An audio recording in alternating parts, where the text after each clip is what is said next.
Na aula 8 nós vimos a resolução de sistemas de equações lineares até a regra de Cramer, né? Ou seja, resolvendo sistemas em que o número de equações era igual ao número de incógnitas. Então era aqueles sisteminhas bem simples e que você conseguiu logo uma solução direta, né? Bem geral.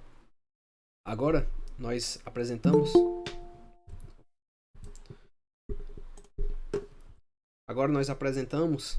outros tipos de sistemas lineares, uma solução, digamos assim, mais completa, certo? Que ela se aplica para qualquer tipo de sistema de equações lineares. Tá? Antes disso, nós introduzimos o conceito de que seriam operações elementares com matrizes.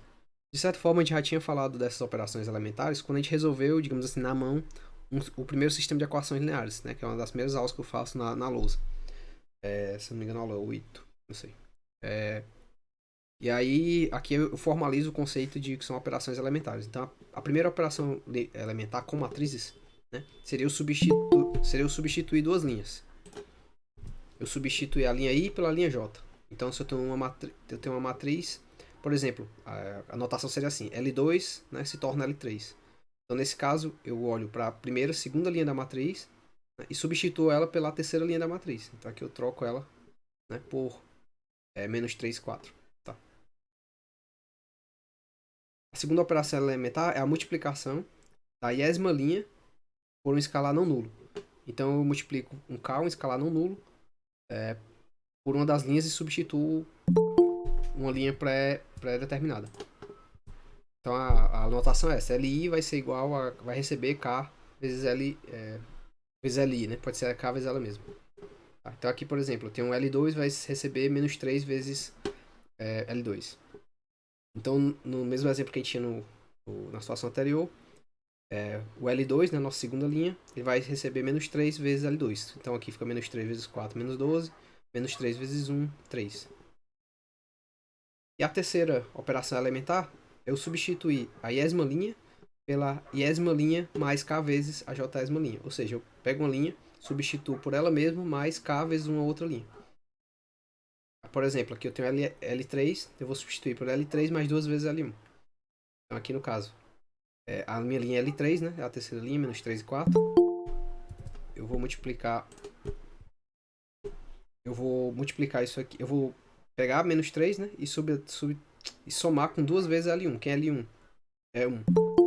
Então aqui eu teria menos 3 mais 2 vezes 1, que é 2. Então menos 3 mais 2 dá igual a menos 1.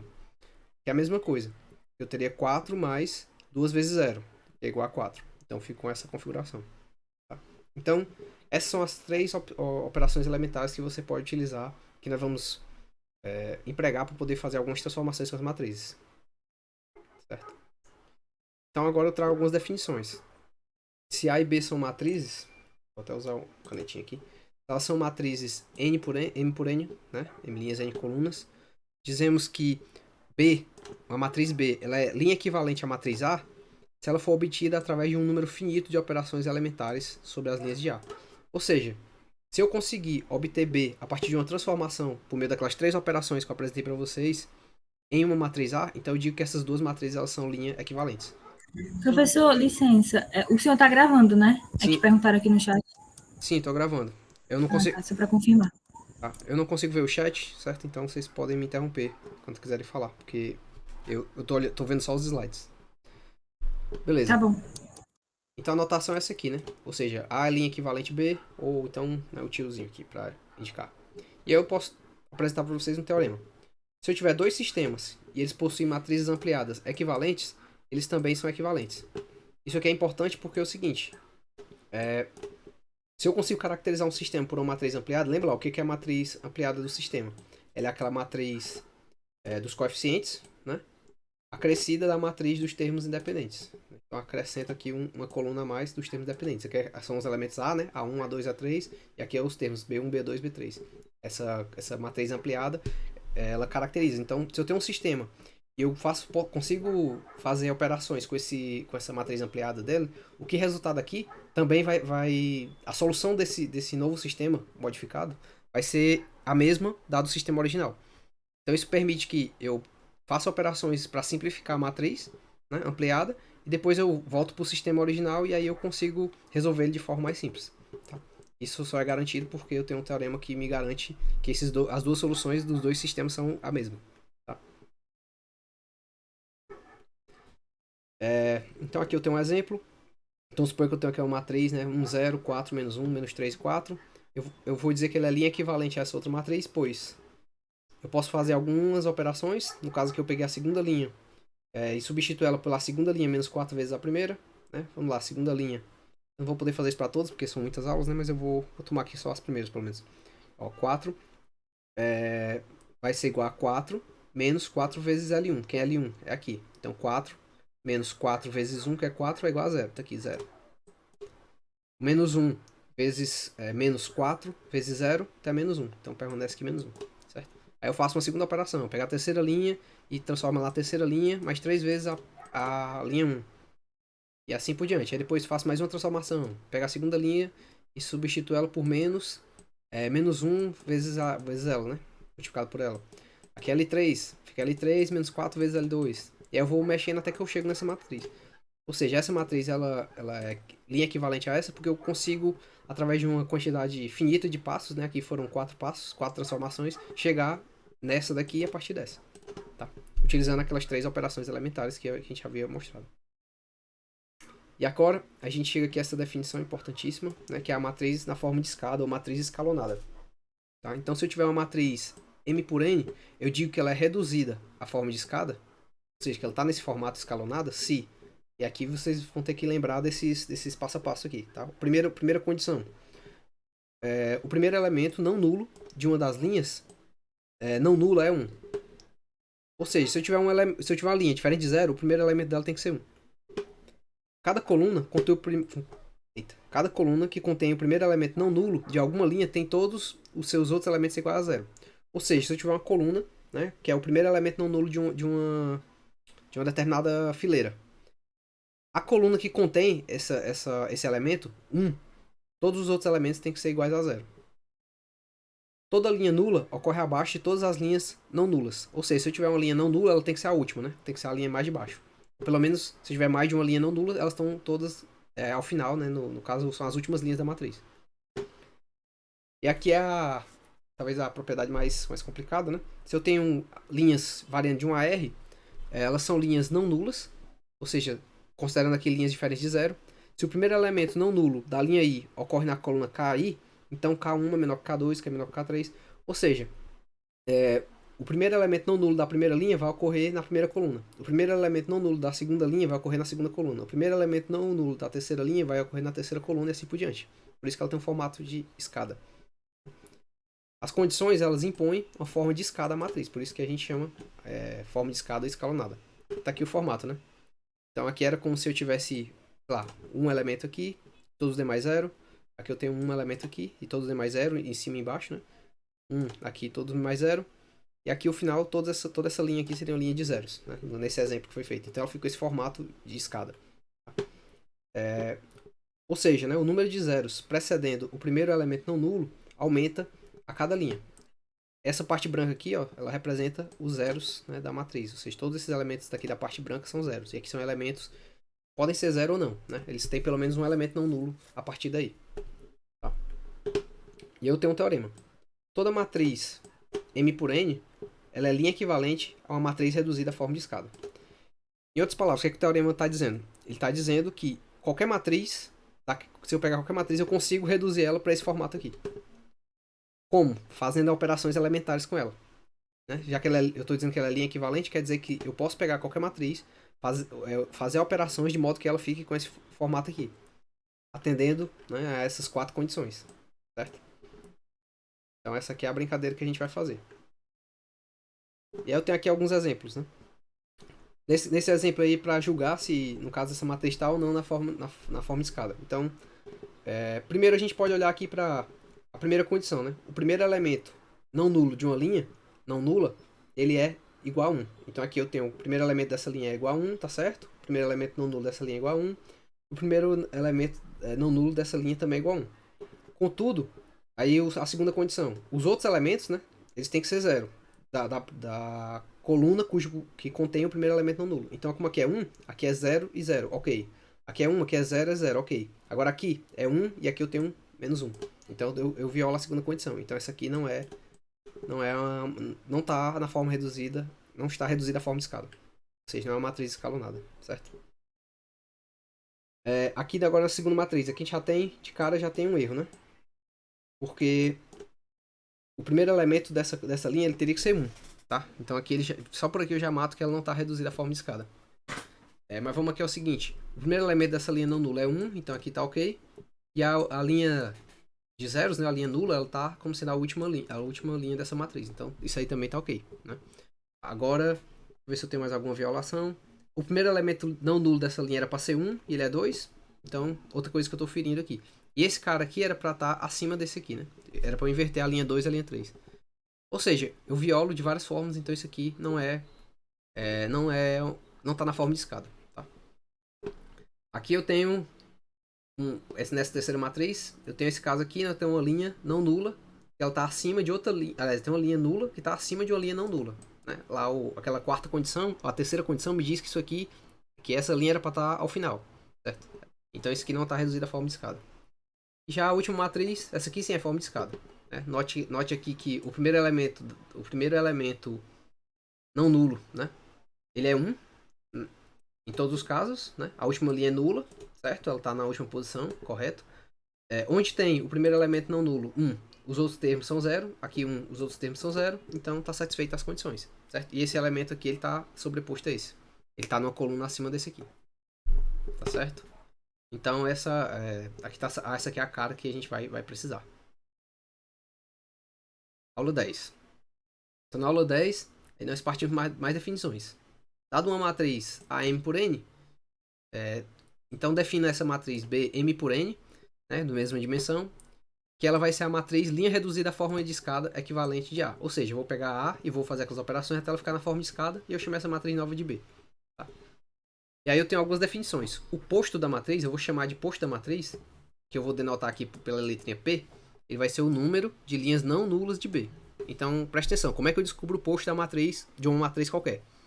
Eu pego a matriz, reduzo ela à forma de escada, fazendo aquelas operações elementares, e quando eu encontrar essa matriz, eu conto o número de linhas não nulas. Certo? Então, o passo a passo é esse. Eu pego a matriz, reduzo ela à forma de escada e conto o número de linhas que é diferente de zero. As linhas nulas, né, elas não contam. Então, esse o número de linhas vai ser o posto da matriz. Tá? A nulidade da matriz vai ser a diferença entre o número de linhas e o posto. Certo? Ou seja, o que sobrar, as linhas nulas, né? Assim, para encontrar o posto da matriz A, eu encontro primeiro a sua matriz reduzida à forma de escada, depois eu conto as linhas não nulas, tá? Que eu acabei de falar. Então, um exemplo aqui, encontro o posto da nulidade de A. Então, beleza, eu tenho uma matriz qualquer, eu realizo aqui as operações elementares, né? Aqui, essas aqui foram explicadas em aula. Realizo até que ela fique reduzida à forma de escada, então aqui ela está reduzida, né? Eu tenho que o primeiro elemento não nulo é 1, né, em todos eles. Os outros elementos fora fora da mesma coluna, né, do primeiro elemento não nulo são 0, 0, 0, 0, 0. Então essa matriz está reduzida à forma de escada. E eu conto o número de linhas não nulas.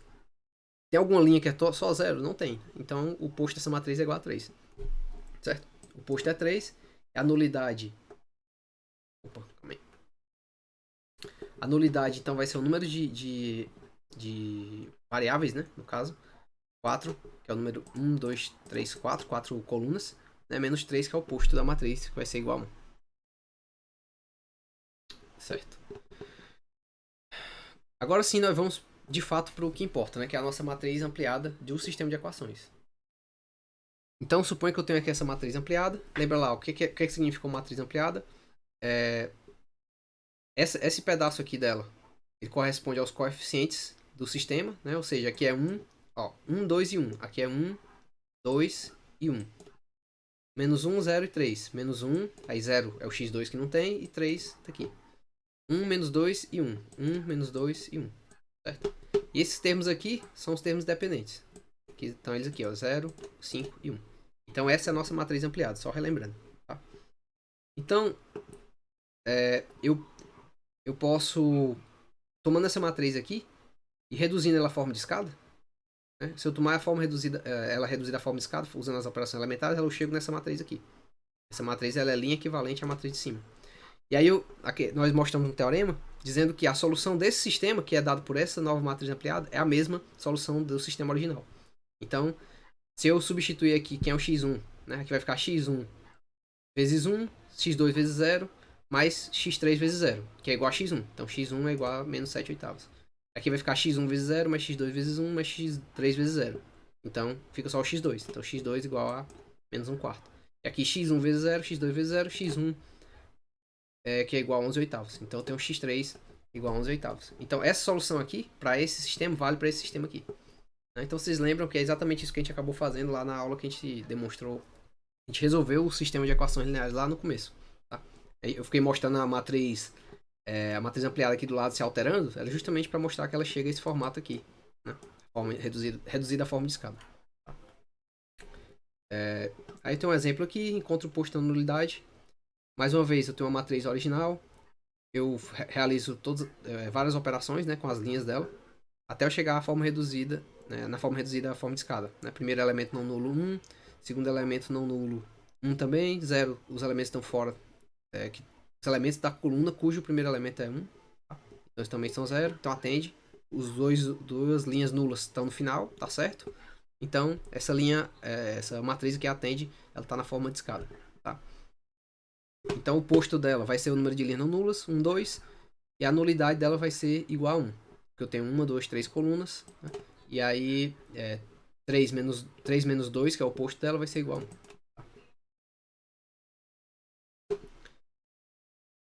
Aí agora, vamos olhar para essa submatriz B1. Essa submatriz B1 é 2 menos 1, 3, 1 e 4, que é exatamente esse pedaço aqui, ó. 2 menos 1, 3, 1, 4 e 2. Aqui, 1, 4 e 2. Eu peguei só o começo dela. E aí eu vou notar o seguinte, que esse sistema de equações, que é representado por essa matriz aqui, ele pode ser, ele é a mesma coisa desse sistema formado por duas equações. É só voltar aqui, ó.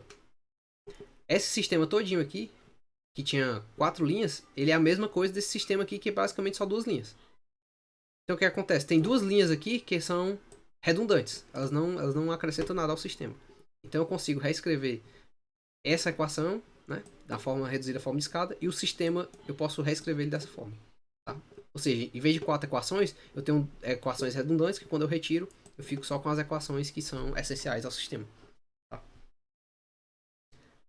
E aqui eu tenho a solução do sistema. Né? Era só substituir aquela matriz a reduzida à forma de escada que nós encontramos para o sistema ao final, e aqui substituir no final. Aqui é x1, x1 vezes 1 mais x2 vezes 0, que dá x1.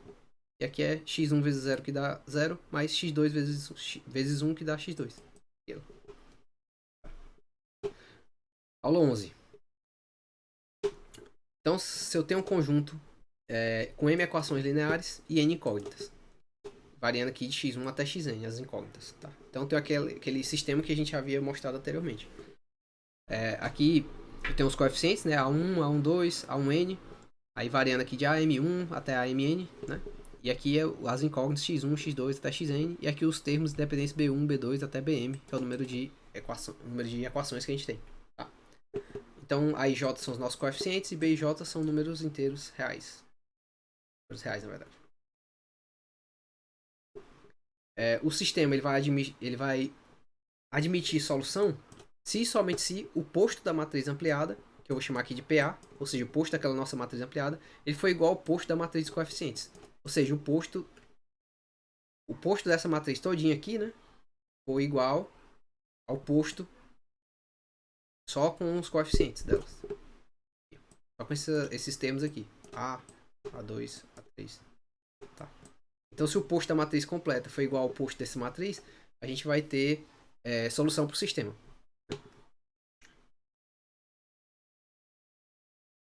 Se as duas matrizes têm o mesmo posto, e o posto vai ser igual ao número de colunas, né? Então o sistema só vai me dar uma solução.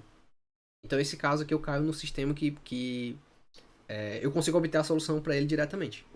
Já se as duas matrizes elas têm o mesmo posto, P, mas o posto é menor do que o número de colunas, então eu vou ter que escolher n-p variáveis incógnitas, e eu vou ter que representar as p incógnitas em função dessas m-p variáveis. Tá? Nesse último caso, a gente diz que n-p é o grau de liberdade do sistema. Então note, se eu tiver uma situação como essa, né, que o posto é menor do que o número de colunas lá da minha matriz ampliada, então eu não vou conseguir chegar numa solução para x1, x2, x3. Né? O que vai acontecer? Eu vou ter que expressar x1 em função de x2, x3, então x1, x2 em função de x3. Certo? Dependendo do número de grau de liberdade que eu tenho. Então a solução ela é uma função e não um valor, né, propriamente dito. Então vamos lá para um exemplo qualquer. Aqui eu tenho uma matriz, ela já está reduzida à forma de escada. Né? Nesse caso, o número de linhas dela é igual a 3, né, m. O número de colunas dela... Opa. Tá errado. Que é o número de incógnitas, desculpa. O número de incógnitas é igual a 3. E aqui o posto da matriz, né, o posto da matriz ampliada é considerando tudo, não tem nenhuma linha nula, então o posto é cheio, ou seja, 1, 2, 3. E o posto da matriz dos coeficientes é só esse pedaço aqui, ó. Aqui também não tem nenhuma linha não nula, então o posto também é 3. Então nesse caso, o posto das duas matrizes são 3. Logo, esse sistema ele só tem uma única solução. E essa solução é qual? É a trivial, né? Aqui é como se fosse isso que multiplica 1, então fica x1, 0, 0. Então x1 igual a 3. 0, x2, 0. x2 igual a menos 1. x1, x2, x3, 0, 0, x3. Então x3 igual a 2. Aqui é a solução do sistema. Tá? Já na outra situação, eu tenho essa matriz também, reduzida à forma de escada. Aqui eu tenho duas equações e 3 incógnitas. E aqui o posto da matriz ele é igual a 2. Né? Porque são duas. Porque exatamente eu tenho duas linhas não nulas. Tanto da matriz ampliada, né? Que é a matriz completa, quanto se eu pegar só a matriz de coeficientes, ela também não tem nenhuma linha nula, então o posto dela também é 2. Tá? Logo, nesse caso, como eu tenho 3 incógnitas e o posto é igual a 2, então eu tenho 1 grau de liberdade. Então acontece, eu tenho que expressar a solução do sistema em função de uma das variáveis. Tá? Nesse caso, eu vou pegar essa parte aqui, né? Vou transformar numa equação. Ou seja, aqui eu tenho x1 vezes 1, vai ficar x1. Aí 0 vezes x2, 0. E aí o x3 vezes 7, 7x3 vai ser igual a menos 10. E aí eu isolando isso aqui, eu tenho que x1 é igual a 10, menos 10 mais 7x3. Aqui é a mesma coisa, que eu tenho 0x1 vai ficar 0. Aqui eu vou ter x2 mais 5x3. Isso aqui vai ser igual a menos 6. Se eu isolar o x2, então eu vou ter que x2 igual a menos 6, menos 5x3. Então note, eu tenho 1 grau de liberdade. Tá? E eu expresso a solução do sistema, o x1 e x2, em função de uma única variável. Se eu tivesse 2 graus de liberdade, então eu teria que expressar a solução em função de duas variáveis. E assim por diante. Terceiro exemplo. Aqui eu tenho um caso em que também tem uma matriz reduzida à forma de escada. Na verdade, isso aqui teria que ser 1, né? Para poder estar reduzida à forma de escada, mas tudo bem. Aí aqui eu tenho o número de colunas, o número de equações, né, vai ser igual a 3. O número de incógnitas vai ser igual a 3 também. Né? Aqui o número de colunas da matriz de coeficientes vai ser 3. E o número, o posto da matriz ampliada vai ser igual. Essa linha não nula, né? Essa última linha não nula. Então são 3 linhas não nulas. Então o posto da matriz completa vai ser 3. E o posto da matriz de coeficientes, eu tenho uma linha nula aqui. Então eu tenho 1, 2, então o posto vai ser 2. Como os postos são diferentes, então o sistema é impossível. Ou seja, eu não tenho solução para esse sistema. Certo? Exemplo 4. Mais uma vez, nesse caso eu tenho 3 equações, 4 incógnitas. O posto da matriz ampliada, eu tenho uma linha nula, né? 0. Então o posto vai ser 1, 2. E o posto da matriz de coeficientes vai ser... Também vai ter uma linha nula, né? Tem essa linha que ainda está aqui nula. Então eu também vai ser igual a 2. Então o posto das duas é igual. Tá? Mais uma vez, eu tenho que o posto é menor do que o número de incógnitas. Então eu tenho 2 graus de liberdade, né, que é justamente 4 menos 2. E agora eu tenho que resolver o sistema em função de duas variáveis. E aí é a mesma coisa, eu substituo... aqui vai ser 1 vezes x1, menos 0 vezes x2, menos 10 vezes x3, menos 2 vezes x4, igual a menos 10. E aí eu isolo, acho x1. Né, em função de x2 e x3, são 2 graus de liberdade. E a mesma coisa para x2. Aqui fica 0 vezes x1, 1 vezes x2, 2 vezes x3 e 1 vezes x4, igual a 4. E aí se eu isolo x2, eu fico com isso aqui. Então eu tenho a solução x2 em função de duas Dos incógnitos, 2 graus de liberdade. Professor, com licença. O senhor depois pode fazer a letra A da lista 7, por favor. Ao final a gente vai fazer as listas, beleza? Ah, tá certo. Obrigada. Tranquilo. A gente vai aqui para as listas. Pronto. Então, aula 12. Opa, aula 13. A aula 12 foi aquela que eu resolvi no quadro. Então, nós encerramos essa parte de sistemas, né, de equações, e entramos aqui e vamos fazer uma introdução, né, ao sistema de espaços vetoriais, né? Vamos falar de um pouquinho de vetor, um pouquinho de espaço vetorial, tá? Então, primeiro, uma intuição do que seria um vetor. Aí, a intuição, você imagina uma força atuando sobre um corpo, como lá na física, né? Eu tenho aqui um corpo, e eu tenho uma força atuando sobre ele. Essa força ela tem uma intensidade e ela tem uma direção, né? Então, eu consigo precisar essa força sabendo o tamanho dela, a intensidade e a direção. Com essas duas medidas, eu consigo determinar a força. Então o vetor é uma coisa mais ou menos parecida. Eu consigo identificar um ponto e um plano a partir de um par de coordenadas AB. Então eu tenho aqui um plano, né, ou seja, 2 dimensões, e se eu tiver um par ordenado, ou seja, se eu tiver um par AB, eu consigo localizar esse ponto P aqui nesse plano. Tá?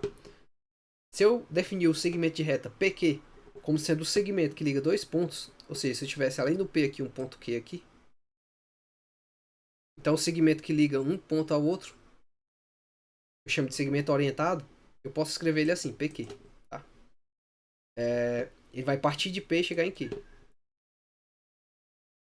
O segmento QP seria o inverso, né? Ele teria a seta apontada para cá. Ele possui o mesmo comprimento, mas ele possui a direção oposta, ou seja, ele começa em Q e termina em P. Então, tomando essa definição do que seria um segmento de reta orientado, a gente pode seguir para o conceito de vetor. Então, se eu tenho 2 segmentos de reta orientados, eu digo que eles são equivalentes se eles tiverem o mesmo comprimento e a mesma direção. Como a força, né? Se eu souber a intensidade da força e a direção, eu consigo caracterizá-la. Aqui o vetor ele é caracterizado pelo comprimento, né? Ou seja, pela intensidade dele e a direção em que ele atua. Tá? Então, suponha que eu tenho aqui vários vetores. Eu posso dizer o seguinte: se eu pegar aliás, vetores não, aqui são segmentos ainda, né? Se eu tiver vários segmentos, eu tenho, por exemplo, o segmento PQ, tá aqui, ó, que liga o ponto P ao ponto Q. O segmento KL, que liga o ponto K ao ponto L. E o segmento RS, que liga o ponto R ao ponto S, eles têm a mesma direção, porque eles estão apontando, né, tem a mesma inclinação, mas eles têm tamanhos distintos. Já o RT e o KL, ou seja, RT, cadê? Tá aqui RT e KL, ele tem o mesmo comprimento, só que tem direções contrárias. Já o PQ, o RS e o ZW, né? PQ, RS e o ZW, eles têm o mesmo comprimento, só que tem direções opostas. Só o PQ e o RS, eles têm o mesmo comprimento e direção. Então o PQ e o RS, eles são equivalentes. Ou seja, esse segmento de reta orientado equivale a esse segmento de reta orientado. Tá. Agora sim, o que é um vetor? Então o vetor vai ser um segmento de reta, como esses foram mostrados, com a diferença que o ponto inicial dele é a origem, ou seja, é o ponto 00, é a origem do eixo. Tá? Então, note, para eu identificar um segmento de reta, eu preciso de 2 pontos, porque eu vou precisar de uma seta ligando um ponto ao outro. Aqui eu sei que sempre o primeiro ponto vai ser o 00, vai ser a origem. Então, eu só vou precisar de um ponto para poder definir o vetor, que é o ponto de chegada. Então eu só preciso exclusivamente do ponto final, porque o ponto inicial sempre vai ser a origem. Tá? Então, se eu tiver cada ponto no plano, ou seja, qualquer coordenada que você me der AB, eu tenho um vetor associado. Que vai ser o ponto que liga a origem, né, eu chamei aqui de O, até esse ponto P que você me deu. Tá? Então eu posso identificar, uma forma de identificar o vetor é só pelas coordenadas desse ponto. Isso eu posso expressar, por exemplo, por um vetor ou uma matriz. Aliás, eu posso expressar por uma matriz 2x2 ou 1x2. 2x1 ou 1x2, certo? Aqui é a primeira coordenada, aqui é a segunda coordenada. É a mesma coisa. Então, esse conjunto de pares, esse parzinho aqui, ele me dá um ponto que define um vetor em um plano, como aqueles que eu mostrei. Tá? Os vetores, eles são grandezas matemáticas, né? Então eu consigo fazer algumas operações com eles. Por exemplo, eu posso multiplicar um vetor por um número, e o que é que vai acontecer? Se eu pego um vetor V e multiplico por um número K, eu vou ter um novo vetor. Esse vetor que eu posso chamar de W, ele vai ter a mesma direção de V, só que o comprimento dele vai ser multiplicado por K. Vai ser K vezes V. Tá aqui o caso, né? V eu tenho um vetor V que ele é caracterizado por esse pontinho, por essa coordenada, AB. E aí W vai ser K vezes V, então as coordenadas vão ter que ser multiplicadas por K. K vezes A, K vezes B. Se o K for negativo, o que acontece? Eu inverto a direção do novo vetor. Certo? Eu tenho um exemplo aqui. Vamos lá, só para vocês entenderem graficamente, né? Então, suponho que eu tenho um vetor 2, 2, V, que ele é caracterizado pelo ponto 2, 2, tá aqui, ele bem aqui, ó. Tá aqui o ponto do eixo do X, e tá aqui o ponto do eixo do Y, do eixo vertical, tá? Então, esse ponto ele tá bem aqui, o Vzinho. E eu defino um novo ponto, que vai ser W, que ele vai ser 2,5 vezes V. Então, 2,5 vezes V é igual a 2,5 vezes 2, que é 5, 2,5 vezes 2, que é 5. Então, esse ponto tá bem aqui, ó. O eixo horizontal dele é 5 e o eixo vertical dele também é 5. Então, esse novo ponto aqui, W igual a 2,5V, ele é dado por isso aqui. Já se eu tiver um outro ponto, U, ele vai ser menos 1/2 de V. Então, menos 1/2 vezes 2 vai ficar menos 1. Menos 1/2 vezes 2 vai ficar menos 1. Então, menos 1, menos 1. Então, eu tenho esse ponto bem aqui. Note que a direção dele se inverteu, né? Eu partia da origem nesse sentido, agora eu parto da origem no sentido oposto. Certo? Então, eu vou para o mundo negativo. Aqui, ó. Esse ponto é justamente menos 1, menos 1, menos 1. Menos 1, menos 1. Então, esse vetor do U que é igual a menos 1/2 de V. Então, aqui é só para vocês conseguirem visualizar graficamente as operações com vetores, tá? Agora, a adição com vetores. Então, suponha que eu tenho dois vetores, um vetor AB e outro vetor definido pelos pontos CD. Se eu somar os dois, eu vou chegar num outro vetor resultante aqui, que vai ser a soma das coordenadas dos dois. A mais B, B mais C. Esse novo vetor ele vai possuir uma direção que é intermediária entre os dois vetores, cuja soma lhe deu origem. Tá aqui, ó. Aqui é o primeiro vetor, o vetor V, ó. Ele é dado por AB. Tá aqui, A, B. Né? Então, eu tenho o meu vetor V aqui. E aqui o meu outro vetor que eu estou somando é W. As coordenadas dele é C e D. E aqui eu tenho um vetor que é a soma dos dois, que é o vetor R. Note que as coordenadas dele vai ser A, né, que é daqui até aqui, mais C, que é esse pedaço aqui para cá. Que é justamente essa soma aqui, AC. E a coordenada vertical também vai ser B mais D. E B mais D. Então você chega aqui nesse ponto. Então a soma de vetores vai me originar um novo vetor e a inclinação dele é intermediária entre um vetor e outro. Tá? Ele vai estar aqui no meio. Então, vetores no espaço. A gente tratou inicialmente de vetores no plano, ou seja, só tem duas dimensões. Mas esse conceito de vetores ele é genérico. Ele pode ser aplicado para N dimensões. Se eu olhar para o espaço, ou seja, para 3 dimensões só, o que vai mudar? Que agora, em vez de eu definir um vetor por 2 pontos, x e y, ou seja, altura horizontal e vertical, agora eu vou ter uma terceira dimensão de profundidade. Então eu tenho x, y e z. Tá? O vetor no espaço eles são definidos também com relação à origem, ou seja, é um ponto partindo da origem até chegar nesse pontinho dado por essas coordenadas, x, y e z. Eu também consigo caracterizar o vetor, né, escrevendo as coordenadas dele numa matrizinha. Aqui é a matriz, no caso, a matriz linha, né? 1 por 3. Tá aqui o desenho dele. Então esse ponto aqui, x, y, z, ó, note, eu tenho 3 coordenadas. Aqui é a coordenada z, aqui é a coordenada x e aqui é a coordenada y, né?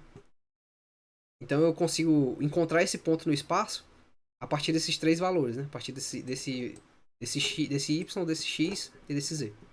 Tá? E a ideia é exatamente a mesma. Aqui tem uma seta, né? Que parte da origem vem bem aqui. Esse aqui seria o vetor associado a esse ponto.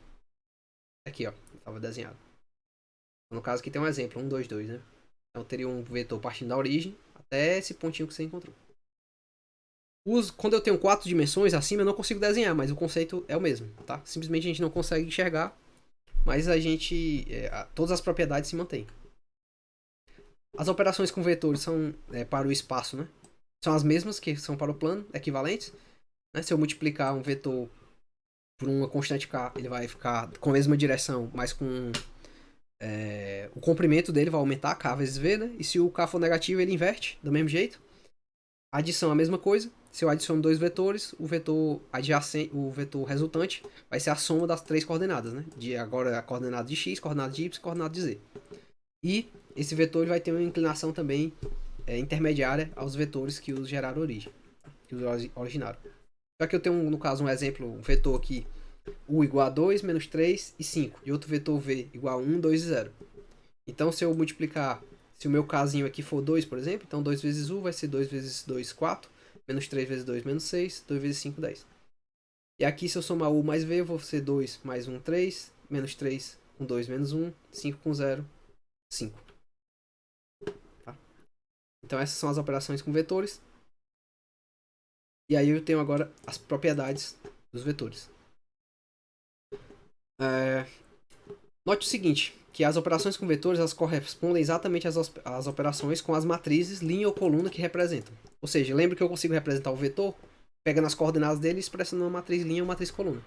Então, praticamente tudo que eu consigo fazer com as matrizes, né, com aquelas operações de matriz que a gente aprendeu lá no começo do curso, eu consigo fazer com os vetores. Isso vai gerar uma série de propriedades que a gente vai associar com essas matrizes, né? Por exemplo, aqui eu tenho uma série de propriedades. Eu já expliquei uma a uma lá no slide, então vou passar só rapidinho aqui por ela. Tanto faz eu somar os dois, no caso de uma soma de 3 vetores, tanto faz eu somar os dois primeiros e somar com o último, quanto somar o primeiro com os dois últimos. A ordem da soma não importa. Eu tenho um vetor zero, que se eu somar com outro vetor, ele vai me gerar o mesmo vetor. Existe um vetor negativo, que é o oposto, né? Se eu somar com o seu oposto, ele vai dar zero. Se eu multiplicar por uma soma, é a mesma coisa de eu multiplicar cada termo e somar depois. Se eu tiver um produto, né? Aliás, uma soma multiplicando um vetor, é a mesma coisa de eu distribuir, né? Multiplicar cada termo pelo vetor, depois somar. E aqui tanto faz eu multiplicar, no caso eu tenho o produto de dois termos por um vetor. Tanto faz eu fazer o produto primeiro, depois multiplicar por V, quanto fazer o primeiro vezes o segundo termo vezes V. E aqui, se eu multiplicar o 1 pelo vetor U, ele vai permanecer igual a U. Tá?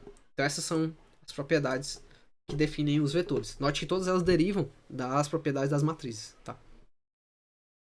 Então agora sim, eu posso definir o que são espaços vetoriais, que é o que dá nome a essa matéria. Então o espaço vetorial ele vai ser um conjunto. Então note, conjunto. Certo? Vocês viram lá a teoria dos conjuntos lá que vocês estavam no ensino médio. Então é o mesmo conceito. É um conjunto. Ele vai ser um conjunto não vazio. E a condição para que ele exista é que tenham duas operações. A primeira operação é a operação de soma. Como assim? Se eu somar dois termos, se eu pegar dois elementos desse conjunto, vamos lá, vamos desenhar. Então aqui eu tenho um elemento e aqui eu tenho outro elemento. Um vetor T e um vetor V. Se eu somar esses dois vetores, a soma vai estar aqui dentro, vai continuar dentro desse vetorzão V aqui, esse espaço vetorial, tá? Então vamos lá, repetindo, o espaço vetorial é um conjunto. Se eu pegar dois elementos desse conjunto e somar, a soma tem que estar aqui dentro, para que isso aqui seja um espaço vetorial, certo? E a segunda condição é a multiplicação por escalar. Ou seja, se eu pegar um número real e multiplicar pelo vetor, esse produto também vai estar aqui dentro. Então se eu pegar o vetorzinho T e multiplicar ele por 10, ele vai continuar contido nesse espaço vetorial. Se ele atender essas duas características, ele já se gabarita para ser um espaço vetorial. Contudo, formalmente, eu preciso que além dessas duas, dele conter a soma e conter a multiplicação por escalar, ele vai ter que satisfazer todas aquelas 8 propriedades que foram mostradas antes. Ou seja, o espaço vetorial ele tem que atender tudo isso aqui. Tá? Então, para eu provar que um conjunto é um espaço vetorial, basicamente eu tenho que mostrar que se eu somar dois termos dele para qualquer termo, ele vai estar dentro de V. E se eu multiplicar por uma escala, ele vai ter dentro de V. E que esse conjunto atende todas aquelas 8 propriedades. Tá? De agora em diante, sempre que eu falar de vetor, você considera como sendo um elemento desse conjunto chamado espaço vetorial. Ou seja, todo vetor eu vou dizer que ele está contido em algum espaço vetorial. Por simplificação. Então vamos desenvolver um pouco mais o raciocínio, né? Então suponha que eu tenho aqui um conjunto. Que conjunto é esse? É o conjunto dos pares ordenados x e y, contidos no R2. O que quer dizer xy contido no R2? Quer dizer que esse número ele é um número real. E esse número aqui também é real. Ou seja, os dois pares aqui são números reais. Esse parzinho eu digo que ele pertence ao R2. R2 é o tamanho, é o número de letras que eu tenho aqui. Então se eu tivesse um par com 10 letras aqui, eu diria que ele está contido no R10. Tá? E assim por diante. A minha pergunta, isso aqui é um espaço vetorial? Como é que eu faço para provar? Primeira coisa, sim, eu vou por simplificação. Vou pegar a borracha. Eu vou chamar esse cara aqui de VI. Ou seja, um elemento desse conjunto V eu vou chamar de Vzinho minúsculo I. Só para simplificar, tá? Então, primeiro passo. Eu vou pegar dois elementos quaisquer desse vetor, V1 e V2, e vou somar. Essa soma, se o V for um espaço vetorial, essa soma tem que estar aqui dentro. Tá? Então vamos lá. Vou pegar V1 mais V2. Lembra, cada elemento V tem uma coordenada x e uma coordenada y. Então V1 mais V2 é a mesma coisa de x1, y1 mais x2, y2. O x1, y1 é a coordenada de V1. O x2, y2 é a coordenada de V2. Então essa soma vai ser o quê? Eu tenho que somar as coordenadas, né? Lembra, a soma de dois vetores, eu somo as duas coordenadas. Então x1 mais x2, y1 mais y2. X1 é real. Por quê? Porque ele está contido no Rn. X2 é real. A soma de números reais também é real. A mesma coisa vale para y1. Y1 é real, y2 também é real. A soma também está contida nos reais. Logo aqui eu tenho um número real, outro número real, então isso aqui está no R2. Se ele está no R2, então quer dizer que V1 mais V2 está contido em V. Então beleza, satisfiz a primeira propriedade. E agora a segunda propriedade. Se eu multiplicar o V, né, um elemento desse conjunto, por uma constante A, ele vai estar contido em V? E aí vai. Eu multiplico A vezes V. Lembrando, V ele é dado por uma coordenada x, y, então eu multiplico A vezes a coordenada. Então eu vou ter que AX, AY. O A é real, o X é real. O produto de dois números reais também é real. O A é real e o Y é real. Então o produto de dois números reais também é real. Então isso aqui está contido no R2. Se ele está contido no R2, então A vezes V está contido A vezes Vzinho está contido em Vzão, né? Está contido no nosso conjunto V. Então satisfiz as duas propriedades. Já posso dizer que o V é um espaço vetorial? Ainda não. Eu tenho que garantir que o V atende todas as 8 propriedades que foram mostradas antes. Então tá aqui. Eu já mostrei elas em detalhes na aula gravada, vocês podem repassar lá, tá? Mas já adianto que ele vai cumprir todas as propriedades, certo? Então, uma vez demonstrado todas as propriedades, eu posso agora sim dizer que, de fato, o nosso conjunto V, que é composto pelo conjunto dos números reais, do R2, né? Ele é sim um espaço vetorial. E aqui fica logo uma extensão, que isso vai valer pro R3, pro R4, pro R5, pro Rn, tá? Então, sempre que eu tiver os números reais, eu tiver o meu conjunto for os próprios os números reais, seja na dimensão que for, ele vai ser sim um espaço vetorial. Tá? Professor, muda alguma coisa se for R3? É isso que eu acabei de dizer, tanto faz. Se for R3 e R4, para qualquer um deles vale a mesma coisa. O que é que vai mudar? Se aqui fosse R3, em vez de eu somar V1 mais V2, eu somar V1 mais V2. Aliás, em vez de eu somar Y1 e Y2, que seria Y1, X1, Y1, Z1. Aqui seria X2, Y2, Z2. Aqui seria X... adiciona mais uma letra, né? Isso, seria X, Y e Z. Exatamente. Tá. Então, assim, o processo é exatamente o mesmo. Então, se eu tivesse N variáveis, seria N vezes. Então, no final, eu ia chegar à mesma conclusão no final. Então, assim, para qualquer R aqui, isso aqui é Rn, né? Seria, para qualquer N aí, ou seja, para qualquer par com um número N de pares, né, de letras aqui, eu teria a mesma conclusão, que é o espaço vetorial. Beleza, tá aqui, então provado. Opa, voltei. Sim, aqui é só a conclusão, né? Então, é um espaço vetorial? Sim, V é um espaço vetorial. E aí, esse resultado ele é extensivo para Rn, ou seja, para qualquer N, né? Esse aqui também vai ser um espaço vetorial. Tá? Exemplo 2. Agora eu estou dizendo que o x pertence aos naturais. Quem são os naturais? É 1, 2... Eita, horrível aqui. 3, etc. São os números inteiros, né? 1, 2, 3, a contagem. E aí eu quero saber, isso aqui é um espaço vetorial? Vamos lá, primeiro passo. Se eu somar dois números naturais, ele vai estar contido nos naturais? Vamos lá, V1 mais V2. Se eu somar dois números naturais, ou seja, V1 é dado por um número natural, né? Ele é dado por um x qualquer. Então, x1, x2, se isso aqui é natural, isso aqui é natural, então a soma deles está nos naturais. Ok. Então, ele atende a primeira propriedade. Já o passo 2, se eu multiplicar o V por um número real, será que ele vai continuar pertencendo aos naturais? E aí não. E aí eu tenho um contra-exemplo. Suponha que A seja igual a 0,5. 0,5 é um número real. Mas se eu multiplicar 0,5 vezes V, eu vou ter... E se o nosso x for um número ímpar, então o que é que vai acontecer? Eu tenho 0,5 vezes 3, vai dar 1,5. 1,5 não é um número inteiro. Ele está entre 1 e 2, certo? Como ele não é inteiro, aqui ó, só para ficar mais claro. A vezes V, aqui no caso se eu tiver um contra-exemplo, né? 0,5 e 3, eu vou ter o valor de 1,5. 1,5 ele não está nos naturais. Logo, nem todos os termos, né, A valem para que o produto esteja contido em V. Dessa forma, o conjunto dos números naturais ele não pode ser um espaço vetorial. Aí você já para aqui. Você não precisa seguir. Não precisa demonstrar as outras propriedades. Dado que você mostrou que uma delas não se cumpre, então é o bastante, tá? E é bom vocês pegarem essa sacada de contra-exemplo. Assim, em matemática a gente tem várias formas de provar alguma coisa, né? Mas tem a dedução, que é a mais utilizada, mas você também pode utilizar a argumentação por contra-exemplo, né? Porque a pergunta aqui é o seguinte: todo A vezes V vai estar contido em V? Se você mostrar só um caso em que ele não está, você já quebra o argumento. Não vai ser todos. Então você já não tem um espaço vetorial. Você pode empregar esse tipo de solução aí. Beleza, logo V não é espaço vetorial. Terceiro exemplo. Vamos sofisticando, né? Agora eu tenho um par, x e y, em que o x está contido nos reais positivos, ou seja, o x não pode assumir um valor negativo, e o y é um real qualquer, pode ser positivo ou negativo. Esse conjunto aqui, ele é um espaço vetorial? Vamos lá, passo 1. Tem a soma? Vamos somar dois termos daqui dentro. Então se eu somar V1 mais V2, né?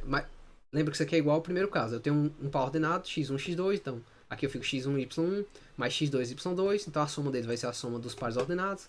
Logo x1, x2 é um real. X1, x2 é uma soma, né? Tal que isso aqui pertence aos reais positivos. Por quê? Porque se x1 é positivo, x2 é positivo, então a soma dos dois é uma coisa positiva, né? Então ele pertence aos reais positivos. Y é um real e y2 também é um real. A soma deles também vai ser um real. Então ok. Então quer dizer que essa soma pertence a V. Eu atendo às condições que estão nesse conjunto. Certo? Primeiro passo atendido. Agora o segundo passo. Pega o caso em que A é menos 1. Aí você já quebra já de cara. Por quê? Porque se eu multiplicar o V por menos 1, o que é que eu vou ter? Vou ter menos x menos y. Não é isso? Logo, menos x, ele não pertence aos reais positivos. Por quê? Porque se x é positivo, menos x vai dar uma coisa negativa. Então não está nos reais positivos, logo isso aqui não pertence a V. Então, esse conjunto aqui, ele não é um espaço vetorial. Certo? Logo, V não é um espaço vetorial. Por fim, aula 15, nossa última aula. Vamos aqui para algumas definições. O que seria um subespaço vetorial? Subespaço vetorial é um espaço contido dentro de outro espaço vetorial, a grosso modo, tá? Então, assim, dado um espaço vetorial V, eu tenho um subconjunto que eu vou chamar de W, não vazio, ele vai ser um subespaço se ele atender a condição da soma, ou seja, se eu somar dois elementos de W, esses elementos vão estar contidos em W, é a mesma condição do espaço vetorial. E se eu tiver a multiplicação por escalar, ou seja, se eu pegar um elemento de W e multiplicar por uma constante, por um real, ele vai, o resultado dessa multiplicação também vai estar contido em W. Agora note que eu não preciso provar as 8 propriedades no caso do subespaço. Por quê? Porque se ele é um subconjunto de V, e V é um espaço vetorial, então o V satisfaz aquelas propriedades, aquelas 8 propriedades. Né? Logo, um subconjunto dele também vai satisfazer. Então basta você provar para o subespaço vetorial, né, que a primeira e a segunda propriedade, a primeira e segunda operações são válidas, né? Se a soma e o produto por escalar. Então, notem aí, se eu disser que um subespaço, ele é que um conjunto, ele é um subconjunto do R2, por exemplo, você sabe que o R2 ele é um espaço vetorial, porque eu acabei de mostrar para vocês. O R3, o Rn, ele é um espaço vetorial. Então, se eu disser que o W é um subconjunto de R2, então vocês já sabem que vocês só precisam mostrar isso aqui, ó. Só precisam mostrar a primeira e a segunda propriedade para poder provar que ele é um subespaço vetorial. E aqui a observação, a soma e a união de subespaços vetoriais também vão ser subespaços vetoriais. Então já podem gravar aí também. E aí algumas aplicações que a gente pode fazer. Suponha que o V é o R5. O que é o R5? Aqui seria o conjunto de 5, né? Seria x1, 5 coordenadas. x1, x2, até x5. Certo? Só que o primeiro elemento, ou seja, esse cara aqui, eu estou dizendo que ele é 0 para todo mundo. É igual a 0. Tá? Então ele é o conjunto dos pares de 5 coordenadas, cuja primeira coordenada é 0 sempre. Tá? Ou seja, cada xi ele é um número real, só não o primeiro elemento que ele é igual a 0. E eu quero saber, esse subconjunto W, ele é um subespaço de V? E aí a gente precisa verificar as condições 1 e 2. Primeira condição. Pegue dois elementos de V e some os dois, para ver se eles estão contidos em W. Então o primeiro vetor aqui vai ser 0. Né? Aí eu boto aqui x2, x3, x4, x5. E o segundo vetor 0, aí só muda a letra. y2, y3, y4, y5. Esses dois vetores eles são elementos de W. Né? Por quê? Porque aqui são números reais. E o primeiro número é 0, então ele está nesse hall aqui. Se eu somar os dois, o que, é que vai acontecer? U mais V. Aqui vai ficar 0 mais 0 é 0. x2 mais y2, aqui, x2 mais y2. x3 mais y3, tá aqui, x3 mais y3, e assim por diante, x4, x5. O primeiro termo é 0, e os outros termos são somas de números reais, então todos são reais. Então isso aqui está contido em W, beleza, atendi a primeira propriedade. Agora a segunda propriedade, eu multiplico por K, e esse produto tem que estar contido em W. Então, multiplicando K vezes U, né, que o U é esse vetor aqui. Então, K vezes U. K vezes 0 é 0. K vezes x2 é x2. Kx3 é x3. Kx4 é x4. Kx5 é x5. O Kx2, o K é o número real, x2 é o número real. Se eu multiplico os dois, que vai dar real, real, real. Então, todos são números reais. Então, esse cara aqui está contido em W. Beleza. Ok. Logo, W é um subespaço de V. Note que eu não preciso provar as 8 propriedades. Por quê? Porque eu sei que o R5 ele é um espaço vetorial. Tá. Agora o conceito de combinação linear. Seja V um espaço vetorial com N vetores e A números reais. Então eu posso descrever um vetor V que ele é composto pelo produto de A1, V1, A2, V2 até a N, Vn. Certo? Esse elemento V eu chamo de combinação linear, de V1 até Vn. Ou seja, é como se eu fizesse uma composição. Né? Eu componho os outros vetores para formar um outro elemento. Se eu fixar os vetores, ou seja, V1 até Vn, e eu variar o Azinho, ou seja, ficar mudando o Azinho e deixar o V parado, eu vou gerar várias combinações, ou seja, vários Vs. Essas combinações, elas geram o que a gente chama de espaço, subespaço vetorial de V. Em outras palavras, é como se eu, ao pegar os vetores de V e substituir os termos constantes aqui, substituir os números reais, eu gero um novo conjunto. E esse conjunto está dentro de V. Então esse subconjunto ele é um subespaço vetorial de V. Tá?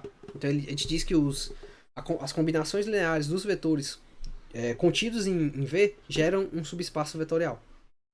Tá? Vamos lá para ver se fica mais claro. Então suponha que eu tenho aqui dois vetores estão contidos no R3. Ou seja, cada vetor desse tem 3 coordenadas. Então aqui é x1, x2, x3, aqui é y1, y2 e y3. Tá? Eles são tais que eles não são a combinação linear um do outro. Certo? Então eu já estou dizendo aqui de antemão que eles não são a combinação linear um do outro. Então note que V1 e V2 eles formam um plano que passa na origem. Por quê? O V1, lembra lá, associado ao V1 eu tenho aqui um ponto. Esse ponto é dado por quê? Pelas coordenadas x1, x2 e x3. E o V2 eu também tenho outro ponto, que é dado pelas coordenadas y1, y2 e y3. Note que esses dois caras aqui eles formam um plano. Esse quadrado aqui. Certo? Quem são esses caras que estão aqui dentro? São justamente as combinações lineares de V1 e V2. Ou seja, é como se eu estivesse nessa situação aqui, eu estou trocando o A. No caso, eu vou trocar o A1 e A2, né? Várias vezes. E à medida que eu faço isso, eu obtenho um novo V. Quando eu obtenho um novo V, eu obtenho um ponto nesse espaço aqui. A soma de todos esses pontos vai me dar exatamente esse plano. Então esse plano ele foi gerado pelas combinações lineares de V1 e V2. Certo? Então qualquer vetor que tiver dentro desse plano, por exemplo, se eu tiver um vetor bem aqui. Esse vetor bem aqui, de V3, ele vai ser uma combinação linear do V1 com V2. Por quê? Porque ele está dentro desse plano. Certo? Então vamos lá. Suponha que o V seja um R2. Eu já sei que ele é um espaço vetorial. Tá? Porque a gente acabou de ver que todo R, né, é um espaço vetorial. Eu defino dois vetores, ou seja, dois elementos de V. Que é igual aos pares 1 e 0. E o outro par é 0 e 1. Esses vetores eles têm um nome especial, chamam vetores canônicos, tá? Às vezes ele é denotado por um Ezinho. No lugar do V, coloca um Ezinho. Vocês vão ver por quê. Então, note que a gente pode escrever qualquer par de x e y, ou seja, qualquer elemento do R2, como uma combinação linear de V1 e V2. É só você pegar... me dê qualquer número x, por exemplo, que 2 e 2. Esse 2 e 2 eu consigo escrever ele como 2, que multiplica 1 e 0, mais 2, que multiplica 0 e 1. E aí a soma dos dois vai dar exatamente 2 e 2. 2 e 5, sei lá, então ficou 2 vezes 1 e 0, mais 5 vezes 0 e 1. Então eu vou ter 2 e 5. Então eu consigo gerar qualquer par combinando esses dois caras aqui. Então eu digo que esses vetores aqui, ou seja, trocando os x e o y, ou seja, trocando os termos reais que eu quero, eu consigo gerar todo um espaço. Que espaço é esse? Ele é o próprio R2. Então, vamos lá. Esses caras aqui não geraram um plano? O que eu estou dizendo é que, nesse caso particular, quando eu tenho esses vetores aqui, 1 e 0 e 0 e 1, eu estou gerando exatamente o plano R2. Ou seja, esses caras eles geram o próprio R2. Exatamente porque eu consigo fazer uma combinação linear, trocando x e y, que vai gerar qualquer par que eu quiser, x e y. Então, assim eu digo que V1 e V2 eles geram o conjunto de pares x e y. Ou seja, V1 e V2 eles geram o R2. E aí, por fim, conceito de dependência linear, que é o último conceito que a gente vai tratar. Seja V um espaço vetorial real, né? Ou seja, composto por números reais, e os vetores são V1 até Vn, estão contidos em V. Então a gente diz que os vetores eles são linearmente independentes, o Li, se essa equação aqui eu conseguir escrever ela encontrando a. Eu só vou. Calma aí, vamos lá. Eu digo que os vetores V1 até Vn são independentes se essa equação só der zero nesse caso, em que todos os A's são iguais a zero. Ou seja, esses vetores são linearmente independentes se eu só consigo fazer essa combinação ser igual a zero fazendo todos os A's igual a zero. Note, se A for zero, aqui é 0 vezes 0, né? 0 vezes 0 mais 0 vezes 0 mais 0 vezes... sempre vai dar zero no final, necessariamente. Agora, se eu consigo chegar no valor zero com um dos A's sendo diferente de zero, então eu digo que os vetores são linearmente dependentes, ou então LD, tá? O LD. Então, tudo trata de... Se eu quero saber se os vetores são linearmente dependentes ou linearmente independentes, eu tenho que garantir que esses caras aqui ou são todos iguais a zero, ou que eu consigo achar um caso, pelo menos, em que com termos diferentes de zero eu chego no valor igual a zero no final, tá? Então essa é a tônica para resolver questões assim. Eu posso reinterpretar esse resultado como o seguinte. Eu digo que esses vetores V1 até Vn eles são linearmente dependentes se um deles for uma combinação linear dos outros. Então, se um deles for uma combinação linear dos outros, eu digo que eles são linearmente dependentes. Isso equivale a dizer que eu consigo escrever um em função dos outros. Então, vamos lá, um exemplo. Então, suponha que seja o V e o R2, e eu tenho, mais uma vez, os vetores canônicos aqui. 1 e 0 e 0 e 1. Ou seja, eu gero o R2. Eu quero saber se esses dois vetores eles são linearmente dependentes ou linearmente independentes. Então, o que é que eu faço? Aqui era V, viu? Eu faço A1, V1 mais A2, V2 igual a 0. Existe algum vetor, existe algum A1 e A2 diferente de 0, para o qual esse negócio seja 0 no final? Vamos lá. Então eu substituo. Quem é V1? É 1 e 0. Quem é V2? 0 e 1. Então A1 vezes 1 e 0, mais A2 vezes 0 e 1, tem que dar 0, 0. Se eu multiplicar A1... Então vamos lá. Para que isso que seja verdade, o que, é que tem que acontecer? O A1... Calma aí. Se eu decompuser isso daqui, isso aqui é equivalente a um sistema de equações. Ó. Calma aí. Deixa eu tentar aqui com a caneta. Isso aqui é o seguinte. Aqui é como se eu tivesse A1 mais 0A2 igual a 0. E 0A1 mais A2 igual a 0. Esse cara aqui é 0, esse cara aqui é 0. Então a solução aqui vai me dizer o seguinte. Que A1 é igual a 0 e A2 é igual a 0. Certo? Ou seja, como eu só tenho essa solução para a qual A1 e A2 sejam iguais a 0, então esses caras eles têm que ser LI.